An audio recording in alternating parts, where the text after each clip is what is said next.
Bapak Mama serta saudara-saudari yang dikasihi dan diberkati oleh Tuhan, Salam. Kita bersyukur bahwa dalam kasih dan tuntunan Tuhan, kita ada di minggu kelima bulan Juni, dan kita boleh mengakhiri bulan ini dengan penuh sukacita. Di minggu terakhir bulan Juni ini, kita dituntun dengan kebenaran firman Tuhan, di bawah terang tema kerendahan hati karena dituntun oleh Roh Kudus. Bapak Mama serta saudara-saudari yang dikasihi dan diberkati oleh Tuhan Yesus, dalam realitas kehidupan kita manusia, kita sering diperhadapkan dengan dua pilihan, yaitu meninggikan diri atau rendah hati. Manusia kepingin untuk dipuji, diperhatikan, diprioritaskan, bahkan dihargai. Dan manusia tidak mau untuk direndahkan atau disepelekan. Karena itu Bapak Mama, manusia cenderung meninggikan diri dan sulit untuk merendahkan hati. Di zaman yang keras seperti ini, sulit menemukan orang yang rendah hati. Karena kebanyakan orang berpikir bahwa rendah hati itu identik dengan kelemahan, di mana pamor atau gengsi kita akan turun kalau kita hidup dalam kerendahan hati. Tapi orang akan senang ketika mendapat penghargaan, karena hal ini akan menunjukkan kemampuan dan kelebihannya. Tetapi ini juga berdampak seseorang menjadi tinggi hati. Saya pikir ini juga yang sering kita lihat dalam kehidupan kita tiap-tiap hari. Kerendahan hati sesungguhnya adalah sifat bijak dalam diri seseorang yang membuat dia dapat memposisikan dirinya sama dengan orang lain.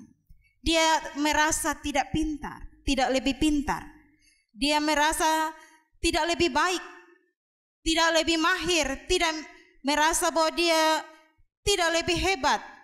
Bahkan dia juga dapat menghargai orang lain dengan tulus.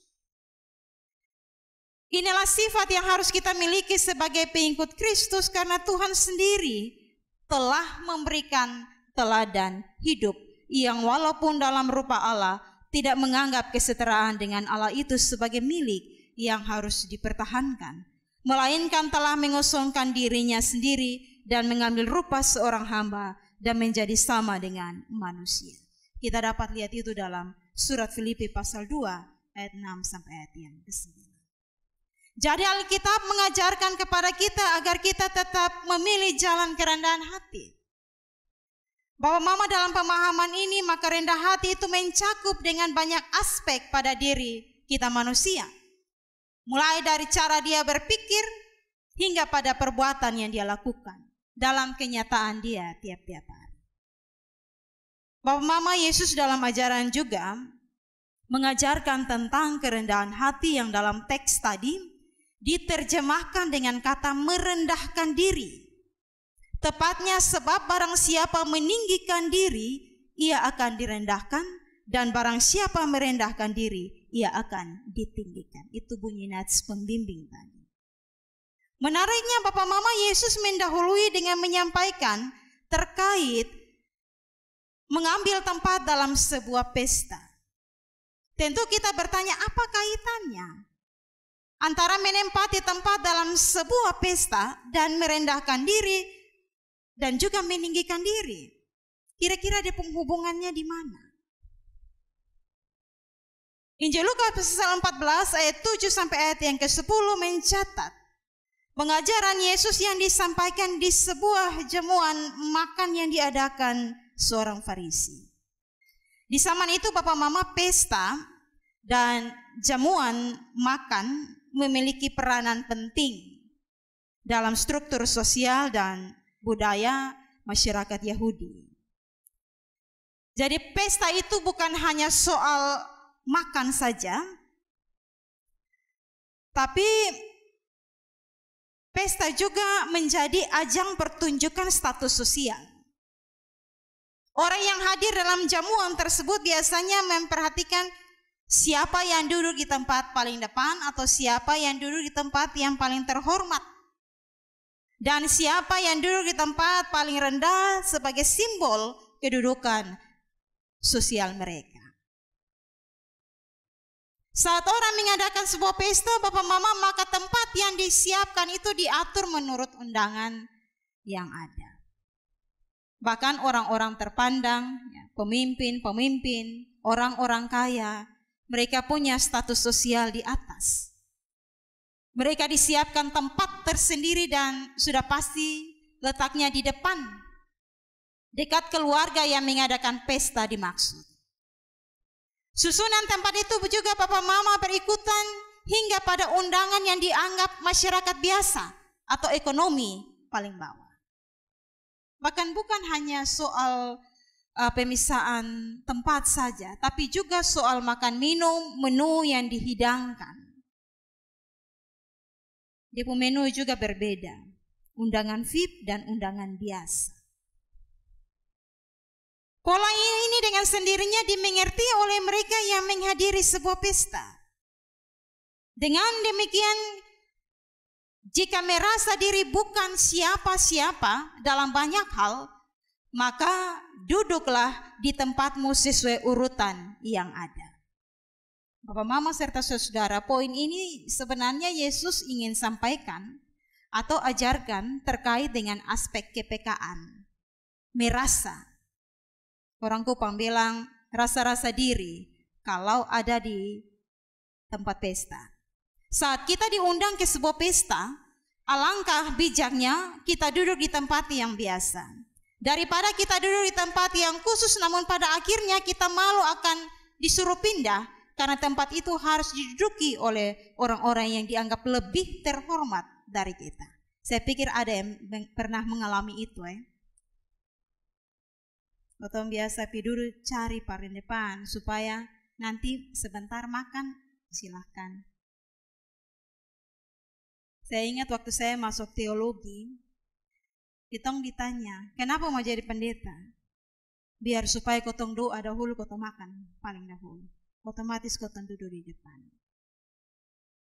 Jadi kalau kotong diundang ke sebuah pesta, maka rasa-rasa diri.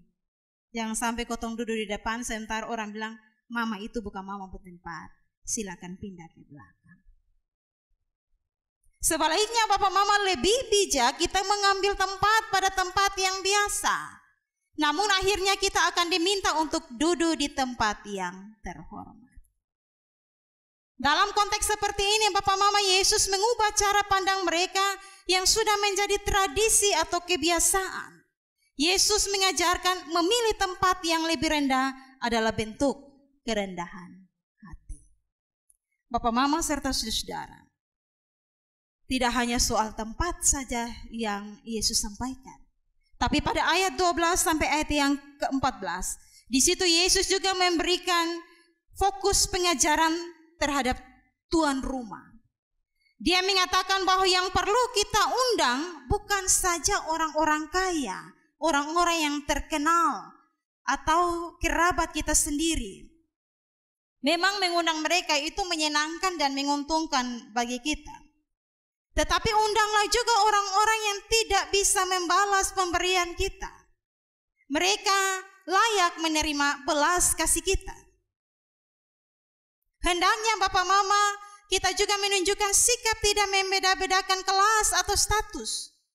Bahkan untuk kerendahan hati dan keramah tamahan semacam itu, Tuhan menjanjikan berkat.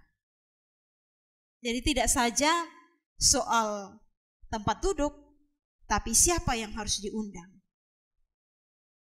Jadi di pesta itu Bapak Mama, Yesus lihat dua hal. Pertama, para tamu punya status sosial yang lebih tinggi, orang-orang kaya, pejabat, bahkan tempat yang dipersiapkan juga istimewa, menduduki kursi yang paling depan.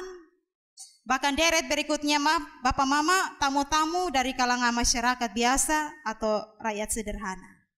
Kedua, yang diundang biasanya orang-orang yang sehat.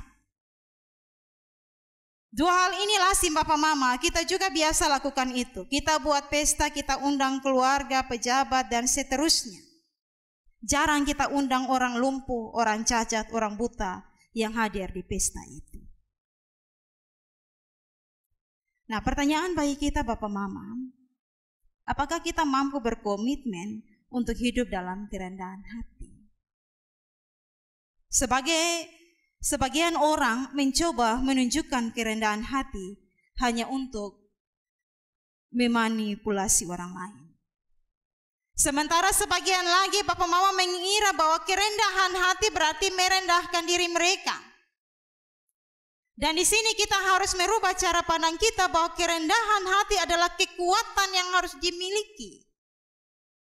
Pada ayat yang ke-11 katakan bahwa sebab barang siapa meninggikan diri, ia akan direndahkan, dan barang siapa merendahkan diri, ia akan ditinggikan.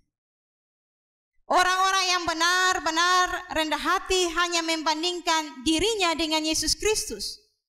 Karena mereka menyadari bahwa mereka ini orang-orang berdosa dan penuh dengan keterbatasan. Jadi kerendahan hati ini bukan merendahkan diri, tetapi tentang penilaian diri dan komitmen untuk mau melayani. Dan sekiranya Bapak Mama kita semua memberi diri dipimpin oleh Roh Kudus supaya kita mampu melayani dengan penuh kerendahan hati. Nah, melalui firman Tuhan saat ini Bapak Mama, Yesus hendak memberikan beberapa pesan bagi kita. Yang pertama, belajar hidup dalam kerendahan hati.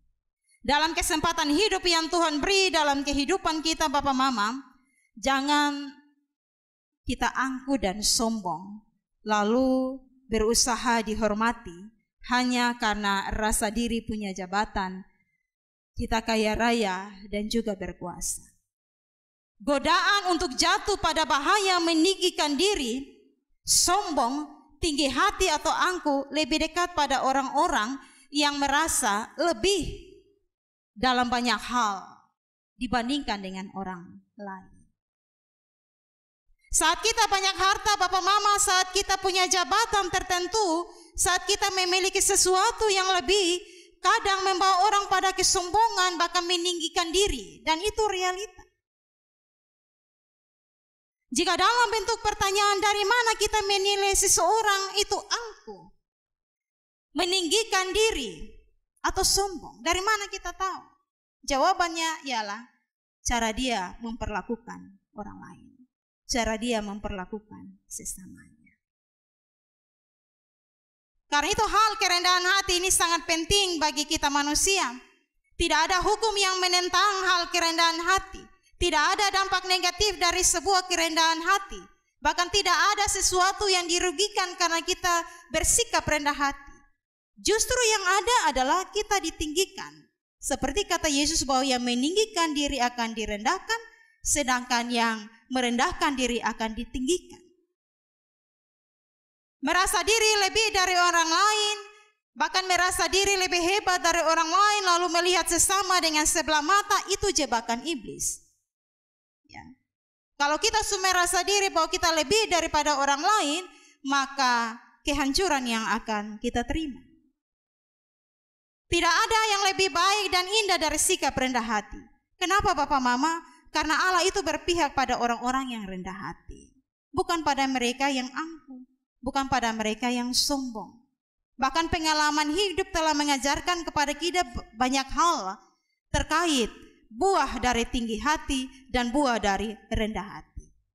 Bahwa buah dari rendah hati itu manis, menyukacitakan hati. Sedangkan buah dari tinggi hati itu pahit, bahkan menyakitkan.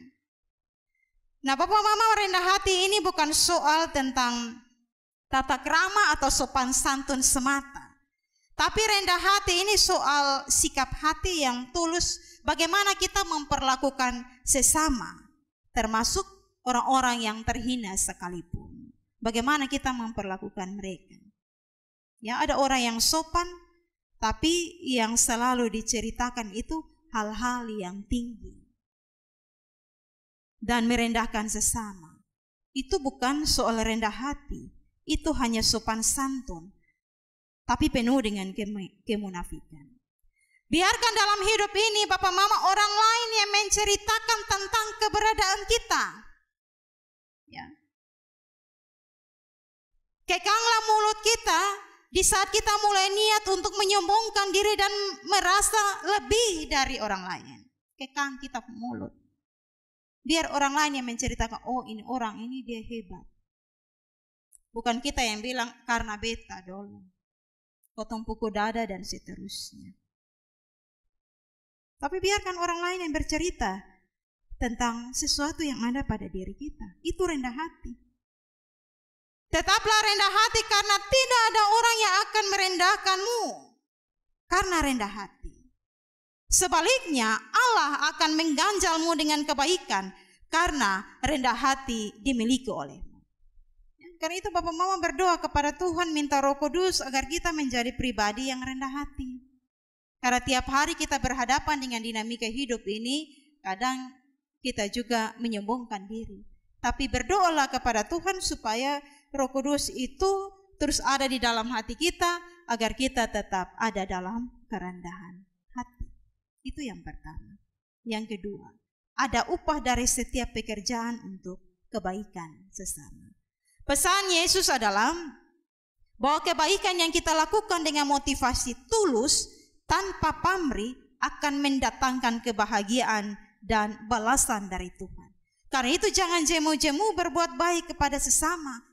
Sekalipun dalam status sosial dia tinggi, dia sedang, dia rendah, tapi janganlah jemu-jemu berbuat baik kepada sesama.